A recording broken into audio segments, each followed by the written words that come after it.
Bonjour à tous. Commençons par la brique fondamentale de tout programme efficace, la fonction.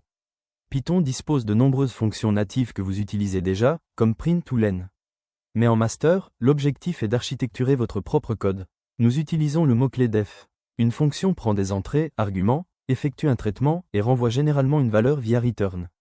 Cela rend votre code modulaire, lisible et réutilisable. Analysons ensemble ce script Python.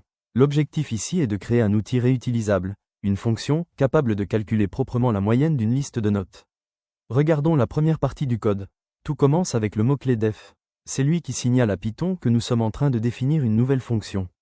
Nous l'avons appelée calculer-bas statistique. Entre parenthèses, nous définissons ce dont la fonction a besoin pour travailler. Ici, un argument que nous avons nommé liste-bas note. Juste en dessous, vous voyez un bloc de texte encadré par 3 guillemets. C'est ce qu'on appelle une docstring. C'est une très bonne pratique. Elle sert de documentation intégrée. Elle explique clairement aux autres développeurs, et à vous-même dans le futur, ce que fait la fonction, quel type de données elle attend en entrée, et ce qu'elle va renvoyer en sortie. Entrons maintenant dans le cœur de la fonction, là où le travail se fait. La première instruction est une sécurité cruciale. Le if len, liste-bas note, égale 0. Pourquoi ? Parce que pour calculer une moyenne, il faut diviser par le nombre d'éléments. Si la liste est vide, ce nombre est 0. Or, la division par 0 est impossible en mathématiques et ferait planter notre programme.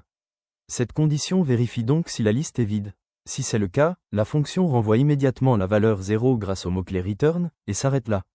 Si la liste n'est pas vide, le code continue. Nous calculons d'abord la somme de toutes les notes grâce à la fonction sum, puis nous divisons cette somme par le nombre de notes pour obtenir la moyenne. Enfin, la dernière ligne de la fonction est le return. C'est la porte de sortie qui renvoie le résultat au reste du programme. Notez que nous utilisons la fonction round, 2, pour que le résultat soit propre, arrondi à 2 chiffres après la virgule. Passons maintenant à la deuxième partie du script, l'utilisation de notre fonction. Dans ce premier exemple, nous créons une liste notes-bas promo contenant plusieurs notes, y compris des nombres à virgule. C'est notre jeu de données test. Ensuite, nous appelons notre fonction calculer-bas statistique en lui donnant cette liste. Le résultat du calcul est capturé et stocké dans la variable résultat. Enfin, nous utilisons un print pour afficher ce résultat à l'écran de manière lisible. Pour finir, nous testons la robustesse de notre code avec un deuxième exemple. Nous créons une liste notes-bas vide qui ne contient rien. Lorsque nous appelons la fonction avec cette liste, c'est notre sécurité du début qui s'active. La fonction ne plante pas et nous renvoie correctement la valeur 0.